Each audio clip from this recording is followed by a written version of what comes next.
Back then, what was the job Oh, it average? was probably $800. Yeah, like 800 bucks. And then when you brought on siding, what was the average job? Like 8 grand. So I mean, it was 10 times. It made a huge difference. So here's the thing that a lot of people don't understand is that when you're dealing with a smaller ticket item, you still have all of the marketing, sales, and overhead expenses. Just you're not putting as much gross profit against it. It's really tough to make money. I mean, you guys worked your butts off. All right, everybody, welcome to another episode of the Wealthy Contractor Podcast. This is Brian Kaskavalcian, and with me today, I have Tim Brown Jr. from RGS Exteriors. Tim, welcome. Well, thanks for having me, Brian. It's an honor and a privilege to be here and love it. Give us the quick version. Give us the 2-minute backstory on you and RGS Exteriors and Rain Gutter Specialties, and then we'll dive into some of the, what the business looks like today. Yeah, love it. Love it. I appreciate it. So the real quick version on me is I've been doing this my entire life, literally the only job I've ever had. I started working with my dad when I was 14. Maybe back up even a little bit more is I'm a fourth generation in this business, in our family business. And I've got 4 kids. I've got a bonus son right now that's living with us from Grand Turk. So it's kind of cool. So he's not in the company, but the other 4 have all or do continue to work in the companies or in college and school. So they're the 5th generation. So family been in this business for a long, long time, 5 generations serving Utah. So we do siding, gutters, windows, really everything on the outside of the home. And so that's kind of who we are, what we do. Now, to set the stage, when I met you, I think I met you at a CCN organization back when Charlie brought you in, when you and Addie were just starting G4 marketing, right? And we were one of your first clients. We were part of it and loved it. But we were just a small rain gutter company doing a couple $1 million a year. I think we saw the need and the desire to grow and wanted to grow. And so when we have an opportunity to add siding to the mix is really when we're able to grow our top line business. And that was about 10 years ago. And so now we still do about $4 million a year in gutters. So a lot of gutters, but it's a small part of our business. And I think just for perspective, so your listeners know, we just finished the books out. So we're doing this here the 1st of January, and we finished the books out at 13.4 million. So wow. We've gone from a little rain gutter company to, we're not huge, but 13.4 isn't anything small. And very, very healthy bottom line. Now, the interesting thing was, so back when you had the rain gutter, it was only rain gutters, it was a couple $1 million business. That business had the same problem that my business had, and that was the ticket value wasn't high enough for you to do all of the things that you knew you needed to do. Marketing, staff that you needed to bring on in order to scale and grow the business. And so by bringing on siding, that was kind of the thing that really changed things, because you went from what was the job average back then? What was the job average? Oh, it was probably $800. Yeah, like 800 bucks. And then when you brought on siding, what was the average job? Like 8 grand. So I mean, it was 10 times, 10 times overnight, right? On the, yeah. So it made a huge difference. Yeah. So here's the thing that a lot of people don't understand is that when you're dealing with a smaller ticket item, you still have all of the marketing, sales, and overhead expenses. Just you're not putting as much gross profit against it. And so it's really tough to make money. I mean, you guys worked your butts off back then and still do, but you were doing it on such slim gross margins. And I think that was part of the issue, was like you were trying to figure out, how do I get more gross margin? But the product wasn't helping you get there. And so you added siding. Just for context, now your job average with siding is about how much? 13. Well, that's everything. But that's gutter, siding kind of blended. So, yeah. If you just did siding, I don't know that number off the top of my head. I should, but yeah. I would guess we're over 20 if we just looked at just our siding jobs only. Okay, good. Now, do you mind if I talk a little crap about the mess that your business was a few years ago? No, I mean, yeah, let's just let's be honest, let's be open. I'll be happy to be vulnerable, because I think my story is the same as many. Instead of my telling them, let's go back 4 years. You tell them the mess. Here's the thing. We were always a good company.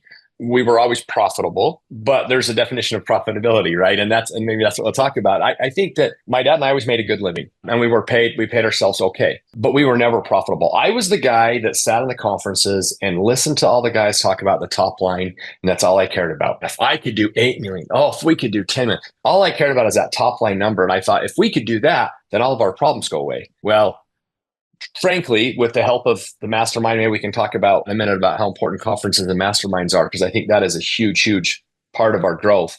Setting that aside for just a minute to finish the story, I think that I was stuck and we were getting where we were and we were making wages. Basically, my dad and I were paying ourselves, and that was it. We had a lot of good people. We had a lot of great managers. We had the right team in place, but we were basically making wages. So when we finally did two things, one, we made the decision here, which was probably the biggest thing that I had to do, was we're going to make money. We're not doing this for practice anymore. We're not doing this for fun. That's when we were able to really take it to the next level. I mean, there's a lot of factors in that, and we can get into those. But once we finally made that decision to make money, man, it's life changing. Our books aren't done yet just because we're right at the beginning of January, but I think it's coming out about a 16% net.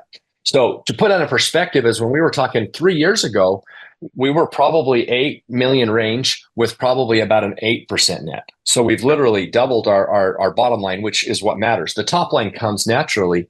And there were some reasons for that. There were some business practices that I was so stuck on that I wanted to do. Primarily specifically with me was like the new construction. I've got these relationships with all these contractors that I've built for years and years and years and years. And I wanted to continue to do that and didn't want to let that go. And with the help of you and the mastermind and some other great people, basically beat my head against the wall enough to know that that's not a good business model. You can make a good living doing that, but you're not going to make serious money.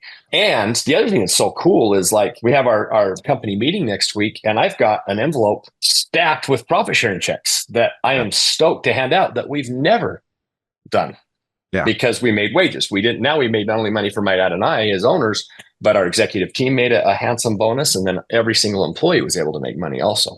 Yeah.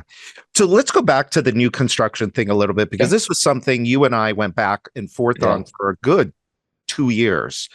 And the problem with it was twofold. One was it was not as profitable as you insisted it was. And we found out that that was the case. And then the second thing was it was almost a distraction because it took up an inordinate amount of your time. It did two things. Took up time for me, but more than that is it took up stress, because anytime a job didn't go right, who did the builder call? They didn't call my managers, they called me. Yep. So I was literally constantly getting calls daily. Why isn't this done? What's going on? All that. But then the second thing, to your point, so it was a stress and a headache for me, but it was a distraction because now those jobs take way more time. The new construction jobs take 100 times more time than a remodel job or a replacement job. And so now you're dealing with a homeowner, you set your schedule. When you're doing new construction, they run your schedule. You don't control your schedule as much as you want to. So it's so distracting, and it's just, you can't run your business. So what we were doing is two things. One, we weren't making as much money as we thought we were. The second thing, frankly, we were pissing customers off. Yeah. The ones that we care about, right? So we're sending them cookies and we're not getting referrals. Well, why? Because we didn't do a good job, because they weren't happy. Since we've made this switch, not only is our profitability gone up, but look at our Google reviews. I think we've probably in the last year and a half, probably gone from like 300 Google reviews to almost 700 in 2 years. Well, it's because we have happy customers. Yeah. Again, we're doing it right. And what was happening too was that the disruption of the new construction was impacting your ability to perform with your really good paying customers, your high margin customers, but then also the profits that you were making from the replacement side of your business was all going to feed the other business. But here's the thing, though, and here's why I make the same mistakes as everybody else in business. My mistake, just like we were talking earlier about how I had a low ticket business, you had a low ticket business. You had a hard time saying no. I have a hard time saying no.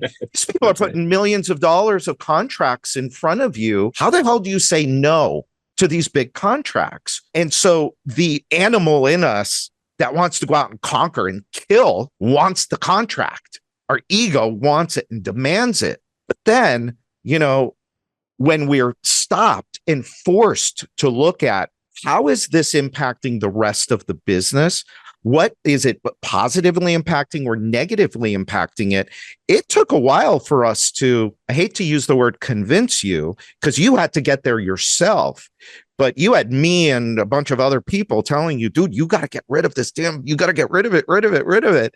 And finally, when you were able to let it go in your head, it allowed a lot of other stuff, good stuff to happen.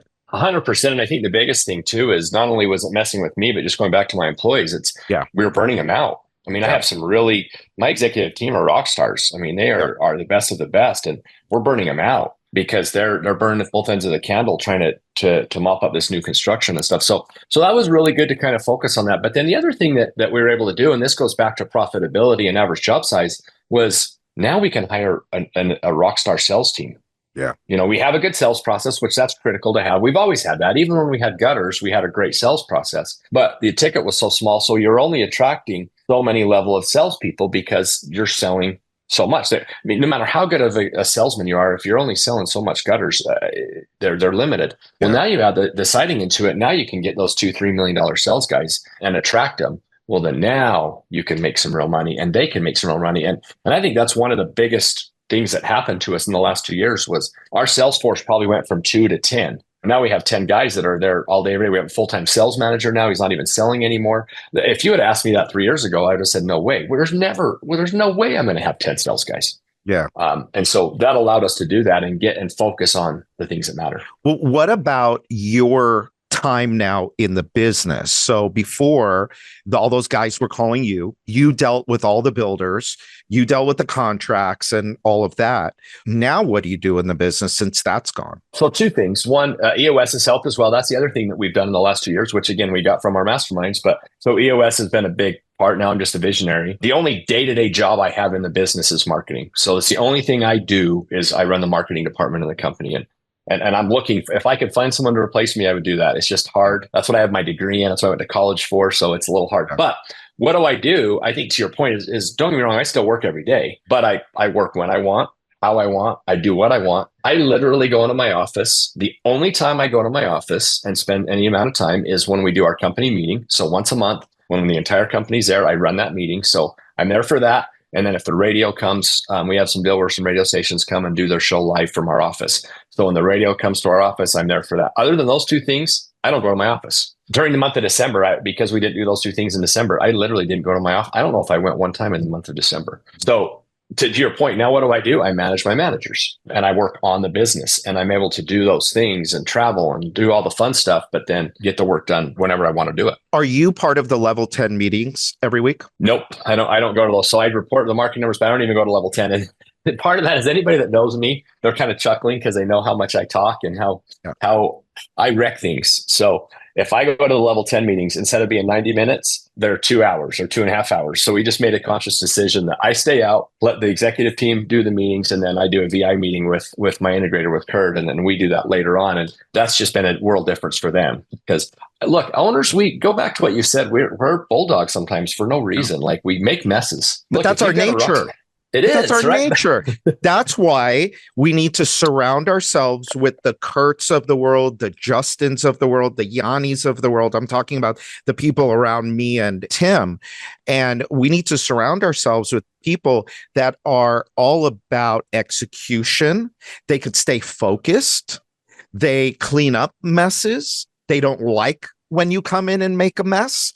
And so they don't want you there. They don't. Honestly, it's probably, I probably go out and they go, oh, great, Junior's here. What now? Yeah. So it's better that I'm not there. But the other thing, too, is it was really hard because I was such a control freak for so long. And that was one of the things that it took some time. Yeah. It was really hard to let go. But I think, one, you got to hire the right people. And once you do hire the right people, then you got to trust them. Trust them to do their job. And look, are they going to make some mistakes? Yes. And there's some things that I go, oh my gosh, why did you do that? But you have to let them do it because they're never going to learn and grow. And look, my executive team and then my next level managers are all amazing. Like I love them all. They're my brothers and my family. I love them all and I'm grateful to have them. And certainly they make mistakes, but you got to let them make the mistakes. And then they move, they fix, they move on, they fix them. And they're not going to make that same mistake again the next time. And then you get to the point where you trust them emphatically. And then frankly, as we continue to grow bottom line, top line, all of the above, I want them to all be extremely successful themselves as well. And for them to be able to do what we're doing. And part of the whole mindset training is like have the worthy goals or whatever it is. I want to create many millionaires within my company. Another one, a gentleman you've had on your podcast, DJ, I kind of stole that from him, but I want to create millionaires within my organization. And that's how you do that is by getting those guys like that. Yeah, absolutely. That's my goal too. I want to make millionaires. That's my, my whole reason for being here and reason for coming to work every day is to do the same thing. Brian, one thing I'd like to say to that, I think that's kind of fun, is because how your mindset changes.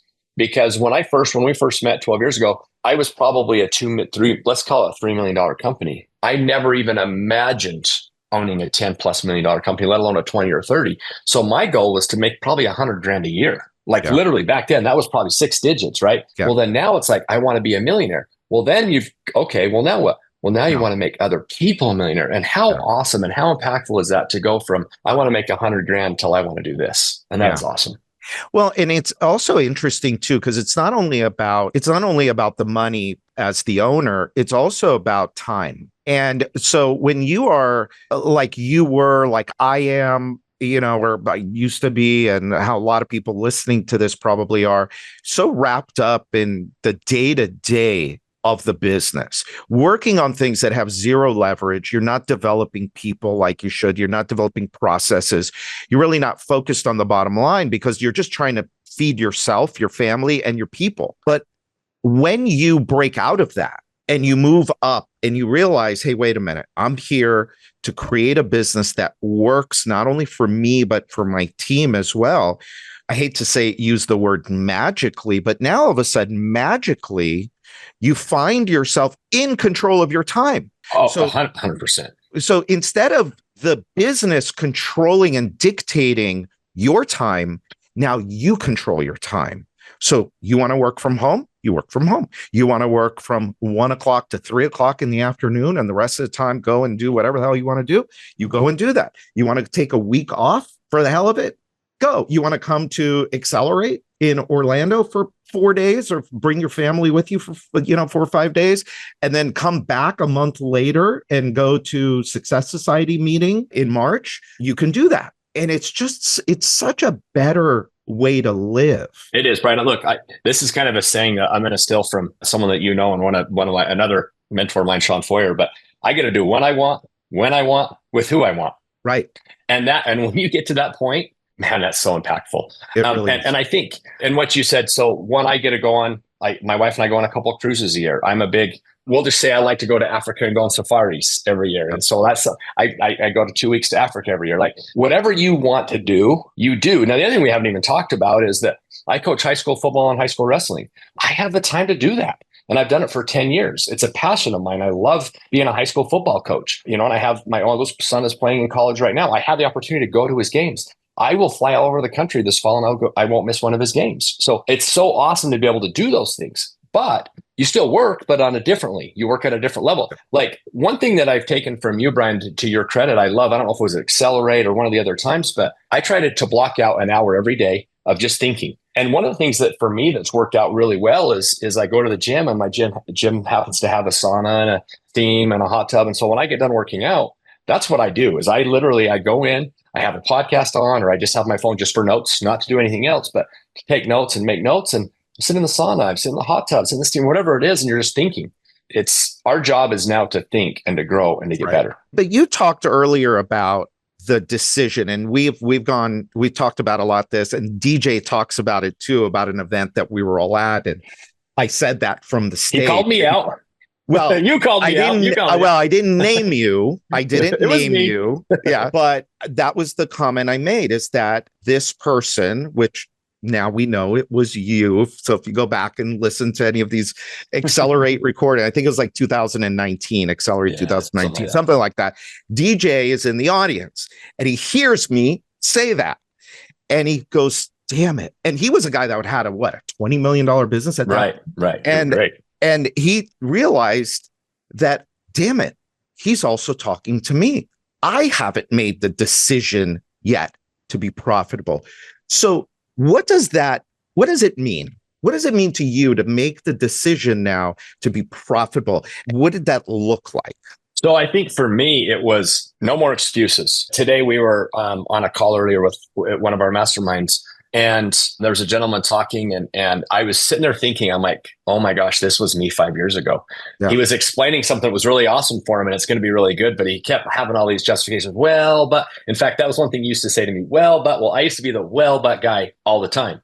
Yeah. And I don't think you truly can make money when you're, well, but you got to get that out of your vocabulary. It doesn't matter. Like there's no excuses. This is what it is. And you make it happen. And I think once you get to that point, man, this life is so much better. And now we focus on what is going to make us money and what is going to make the livelihood of all of our employees better. Because let's be honest, you don't want to make money just for you, but you also want to make it for your team, your employees, to share or do whatever you want to do with the wealth or the money is to help other people. And when you can do that, it's a whole other level. That's what life's all about. But it's also about, and I've talked about this a lot too, is it's also a lot about like on the airplane. So if there's a loss in cabin pressure, what happens? The masks are going to drop. Well, what do they tell us?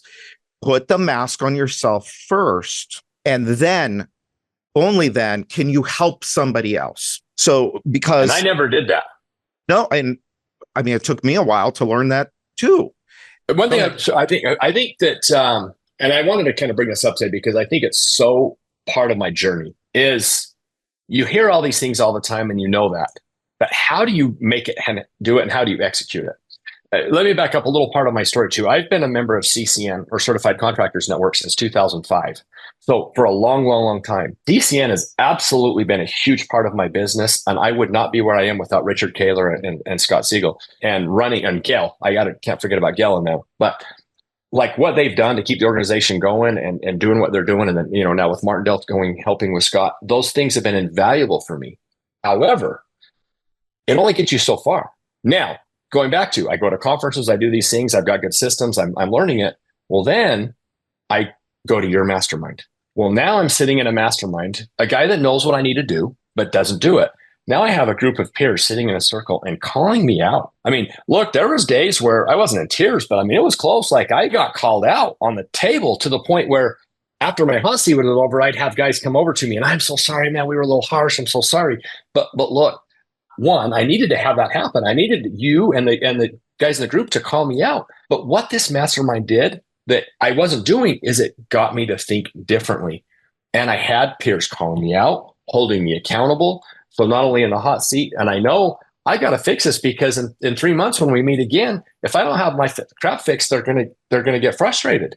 And actually, John O'Leary, another one of your great guys, told me flat out. He said, "Tim, the first year you're in a mastermind, I got so frustrated I didn't even pay attention to you because you would say all these problems. We would tell you how to fix it, and you would do nothing." And he said gave me one of the best compliments he could have ever given me at the last mastermind. He said, "Tim, I love it now because I'm seeing growth in you and you've changed. You're taking these things and you're learning them." And I think that's what the mastermind does is whatever it is, CCN for me, whatever it is anybody's doing is going to get you to so many levels and continue to do it. But going to a mastermind and being with a group of people that you can love and trust and hold you accountable and call you out on your BS is going to get you there. And that's what I needed. Yeah. I needed Brian and the team with our mastermind to just call me out and to finally go, what am I doing? Yeah. Well, you've heard I open Accelerate, especially the last 3 years we're all about tough love. It only comes from a place of love and respect, but we're not going to dance around and not tell you hard truths. And it's not. It does no good. It doesn't help. It's not always easy to hear, but to your credit, yeah, you frustrated the hell out of everybody, me included. But something happened between year 1 and year 2 where you started to realize, wait a minute, I think these people really are coming from a place of they really want to see me succeed. They really want to help me grow.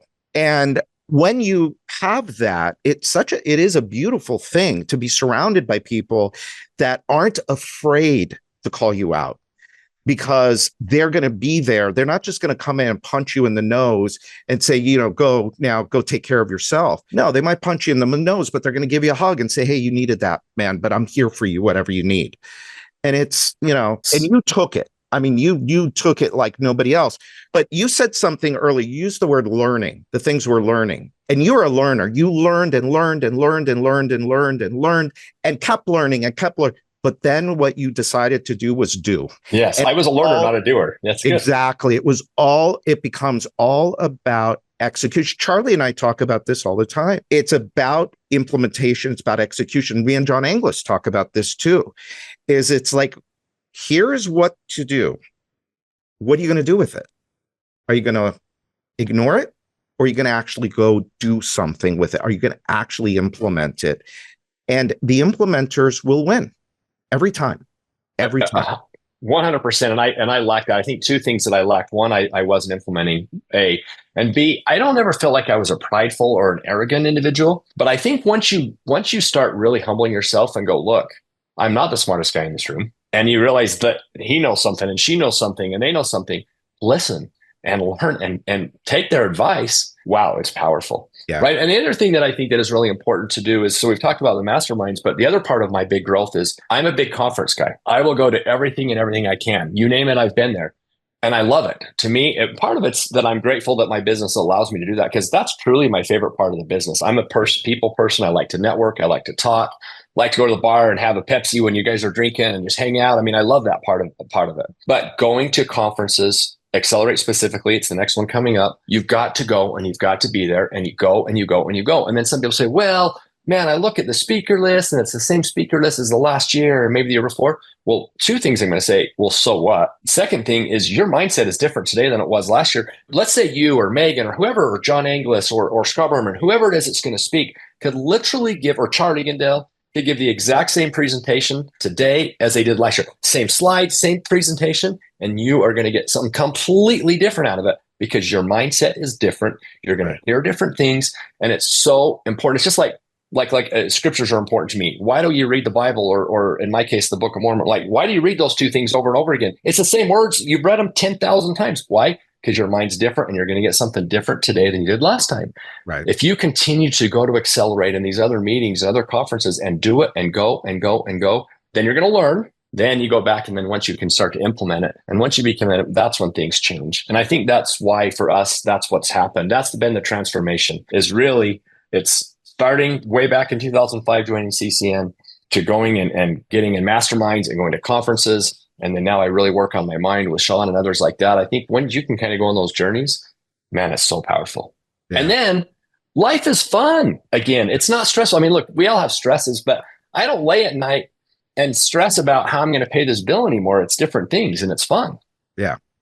And that's how it's supposed to be. And it's all about, that's what we talk about here, is think about the life that you want.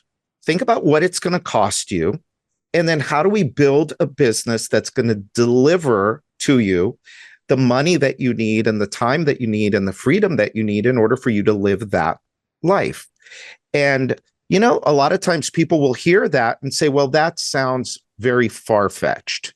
That sounds like, oh, you're talking airy-fairy, stuff. I'm not lucky enough for that to happen. What would your comment be to... That was me. Everything you just said was me. You always, a lot of times you've done it accelerated in our masterminds, the 4-number exercise, or whatever you want to call it, when you sit and think about what do you really want. Well, I can tell you right now, today, and that filling that out today is going to be completely different than it was even 3 years ago. Yeah. In a good way. But you have to, one, know that it's possible and do it. Quit making excuses.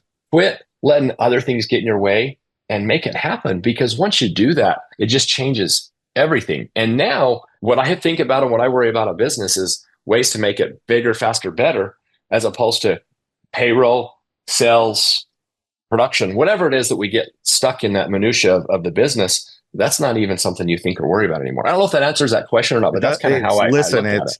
I think for the listener, one of the things that I hope to do here is inspire people to take that, whatever that next step is, or that whatever that leap of faith is. And listening to your story and some of what you've gone through, it wasn't easy for you, wasn't easy for me. For some people, it's easy. You listen to some of these, oh yeah, I've been doing, $30 million a year, and I just bought a private jet, and I this and I that. That's not most of us. For most of us, it's damn hard to make $1 million a year, or whatever your number is, $500,000 a year, or whatever it is, to live where you want to live, to just be able to take a few weeks off a year. It's hard for most people, but I think you've done a really good job of talking about your journey and what you've gone through. And I really appreciate you being so open and candid. And I'll say to anybody that if you see Tim in the hallways, and this is going to go out after Accelerate, but if you join our new Success Society, which Tim is a member of, or you see Tim at another another conference somewhere else, go up to him. He's one of the nicest people you'll ever meet. And now he'll have great advice for you. Yes, it took some, it did. Well, look, Brian, you and I have talked about doing this a long time. Like part of it's kind of my goals is to do these kind of podcasts. I love them because I feel like there's some things that I can help others because I've gone through those journeys. But I also think there's got to be some credibility. And look, I didn't feel, frankly, if you had asked me 2 years ago, I probably would have turned you down, even though I wanted to do it. Yeah, because I don't feel like I was right. I wasn't ready. We weren't there. And I think that to close up, and I think a really important thing is I was the guy that sat and listened to the guys on the stage. And I'm not talking about Accelerate, but other events. And they sit and talk about how they do 100 million or 50 million. But what is their bottom line? Yeah. Because I'm going to tell you right now, a guy doing 5 million with the 20% net is making a whole lot more money than the guy at 30 million at 1%. Well, and I think it's a lot of it's fake and it's fluff and it's not real. And so I think talk to the guys that are real and learn and grow.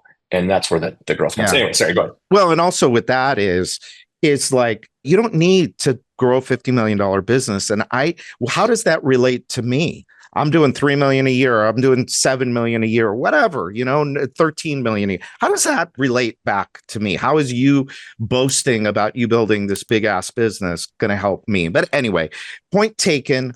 Very well said. I appreciate you being here. I'm excited to see where the next couple of years takes you. I'm just thrilled with your success and your wealth and your freedom. And thank you. Thanks for being here. Well, thank you. And just like a last plug, man, just get involved in Mastermind, Success Society, whatever it is, do it. It's going to change your life and you will never, ever regret it. And the only thing you can't get back is time. So don't procrastinate it. Don't put it off anymore. Do it. Come, go, be involved, and you will not regret it. Love it. All right, everybody. Well, until next time, this is Brian Kaskavalcian, and this is the Wealthy Contractor Podcast.